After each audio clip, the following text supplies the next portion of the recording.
अस्सलाम वालेकुम 10th class. Open your books of physics. हमने जो है वो लेंस का काम हम कर रहे थे। लेंस की जो टॉपिक्स तक हमने काम कर लिया था। आप लोगों को लेंस से इमेज की फॉर्मेशन 151 पेज 52 पेज ये भी हमने कर लिया था। अब आगे जो है वो नेक्स्ट टॉपिक स्टार्ट करने से पहले जो इसमें एग्जांपल्स हैं न्यूमेरिकल प्रॉब्लम्स वो हम एक दफ़ा शुरू से देख लेते हैं ताकि ये काम आपका जो है वो साथ साथ कंप्लीट हो जाए।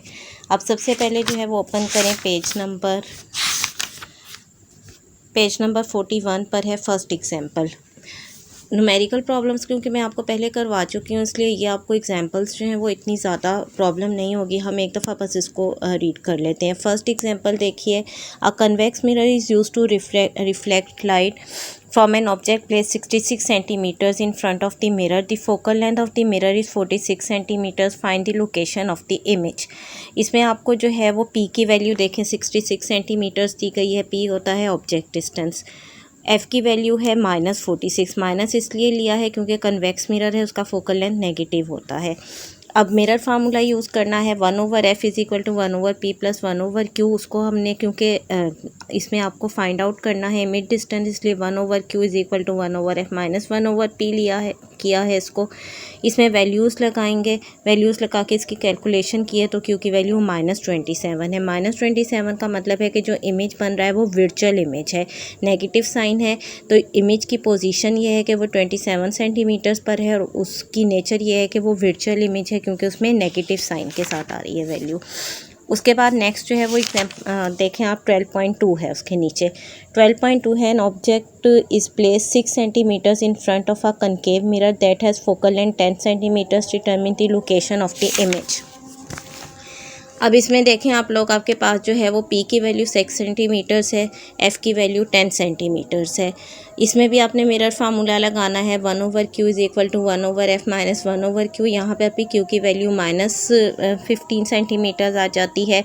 q आपने फाइंड आउट करना है, बिल्कुल वैसा ही है। q जो इमेज डिस्टेंस है 15 सेंटीमीटर्स पर है। q की वैल्यू नेगेटिव होने का ये मतलब है कि इमेज जो है वो वर्चुअल इमेज है।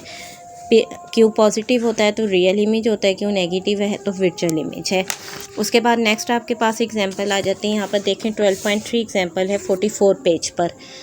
अ ray of light enters from air into glass. The angle of incidence is 30 degree. If the refractive index of glass is 1.52 then find the angle of refraction. इसमें आपने जो है वो यूज़ करना है sine i over sine r की relation. हमने पीछे किया है sine i over sine r is equal to n यानी रिफ्रैक्टिव इंडेक्स। एन की वैल्यू आपको इसमें जो है 1.52 गिवन है। एंगल आई जो है वो 30 डिग्री है। स्नेल्स लॉ लगाएंगे sine i over sine r n की वैल्यू लगाएं, साइन आई की वैल्यू साइन 30 हो जाएगा। उसको कैलकुलेट कर लें तो साइन आर जो है वो 0.33 और आर की वैल्यू लेने के लिए साइन का इन्वर्स लेंगे तो वो 19.3 डिग्री आ जाएगा। ये आपके पास जो है वो एंगल ऑफ रिफ्रैक्शन आ गया है। उसके बाद नीचे 12.4 है, find the value of critical angle for water. The refractive index of water is 1.33 and that of air is 1। इसमें भी वही लगाना है, sine i over sine r की रिलेशन लगेगी। लेकिन इसमें क्योंकि हमारे पास जो है इसमें हमने लेना है कि रे ऑफ लाइट जो है वो एंटर हो रही है डेंसर से रियर मीडियम में। रियर से डेंसर में होता है तो sine i over sine r लेते हैं। इसमें अपोजिट है, डेंसर से रियर में जा रही है तो इसलिए साइन आर ओवर साइन आई लेंगे। साइन आर ओवर साइन आई जो है वो एन के इक्वल है। एन की वैल्यू आपको गिवन है। अब इसमें जो है वो आपने हमने क्रिटिकल एंगल फाइंड आउट करना है। क्रिटिकल एंगल वो एंगल ऑफ इंसिडेंस होता है जिस पर एंगल ऑफ रिफ्रैक्शन 90 डिग्री होता है। आर की वैल्यू 90 डिग्री है। आई की वैल्यू हम इसमें कैलकुलेट करेंगे तो ये साइन इनवर्स लेकर ये वैल्यू 48.8 आ जाएगी, यानी क्रिटिकल एंगल जो है इसमें 49 डिग्री है। इसमें ये रिलेशन आपने ख्याल रखना है कि sine i over sine r नहीं लगानी, sine r over sine i लगानी है क्योंकि लाइट जो है वो डेंसर मीडियम से रियर मीडियम में एंटर हो रही है।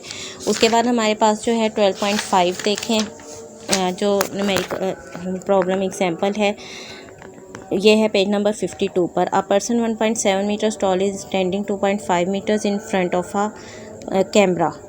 पर्सन की लेंथ जो है हाइट जो 1.7 मीटर्स है और उसका जो डिस्टेंस है ऑब्जेक्ट डिस्टेंस 1.5 मीटर्स है। कन्वेक्स लेंस यूज़ हो रहा है जिसका फोकल लेंथ 0.05 मीटर्स है। इमेज डिस्टेंस आपने बताना है और ये बताना है कि इमेज जो है वो रियल है या वर्चुअल इमेज है। इसमें वही हम लेंस फार्मूला यूज़ करेंगे 1/q 1/f माइनस 1/p की फॉर्म में। q की वैल्यू 0.05 मीटर्स आ जाएगी। इसका ये मतलब है कि जो इमेज डिस्टेंस है, इमेज डिस्टेंस क्योंकि q की वैल्यू पॉजिटिव है तो इमेज जो है वो रियल होगा, यही आपसे इसमें पूछा गया है। नेक्स्ट जो है 12.6 है, a concave lens has focal length 15 centimetre. Concave length है इसलिए फोकल लेंथ को हमने नेगेटिव लेना है, -15 लेना है। At distance should be, at what distance should the object from the lens be placed so that it forms an image 10 centimetre. Image distance जो है वो 10 सेंटीमीटर है from the lens. Also find the magnification of the lens. Magnification means के object distance image distance में कितना फ़र्क आ जाता है। कनकेव लेंस का जो है क्योंकि वर्चुअली में एफ़ की वैल्यू जो है वो उसमें हम नेगेटिव लेते हैं और साथ ही जो है वो आपने इसमें देखें क्यू की वैल्यू जो है वो -10 हमने लेनी है क्योंकि कनकेव लेंस से जो है वो किसी भी पॉइंट पर हम उसको रखें तो हमें हमेशा जो है वो वर्चुअल इमेज मिलता है। पी की वैल्यू आपने फाइंड आउट करनी है। इसमें भी हम लेंस फार्मूला यूज़ करेंगे 1/p -1/q + 1/f की फॉर्म में आ जाएगा। यहाँ पर देखें q की वैल्यू भी नेगेटिव है और f की वैल्यू भी नेगेटिव है। क्योंकि ये नेगेटिव साइन यहाँ आ रहा है तो ये माइनस प्लस हो जाएगा, लेकिन यहाँ पर ये माइनस रहेगा। इसको हम कैलकुलेट करेंगे तो p की वैल्यू 30 सेंटीमीटर्स आ जाएगी, यानी ऑब्जेक्ट का डिस्टेंस जो है वो 30 सेंटीमीटर है। अब ऑब्जेक्ट डिस्टेंस 30 सेंटीमीटर है और इमेज डिस्टेंस जो है वो आपको पहले से ही बताया था इसमें कि इमेज डिस्टेंस q की वैल्यू 10 सेंटीमीटर है। मैग्नीफिकेशन मीन्स कि हमने q और p की रेशो लेनी है। जब q और p की रेशो लेंगे तो हमारे पास 1/3 आ जाता है। इसका ये मतलब होता है कि इमेज जो है वो, क्योंकि ये पॉइंट्स में वैल्यू आ रही है 1/3 का ये मतलब है कि 1 से भी स्मॉल वैल्यू है। इसका मतलब है कि इमेज जो है वो ऑब्जेक्ट से स्मॉल है, स्मॉलर साइज़ का ये इमेज है। इमेज जो है रिड्यूस टू 1/3, 1/3 है, यानी इमेज जो है वो 1/3 वैल्यू जो है वो रिड्यूस हो जाता है। इतनी ही एग्जांपल है इसमें। नेक्स्ट टॉपिक जो है वो एप्लीकेशन ऑफ लेंसेज का स्टार्ट हो जाता है, वो हम इंशाल्लाह नेक्स्ट जो है वो लेक्चर में करेंगे। यहाँ तक जो है वो अपना काम कंप्लीट कर लें। ओके, अल्लाह हाफिज़।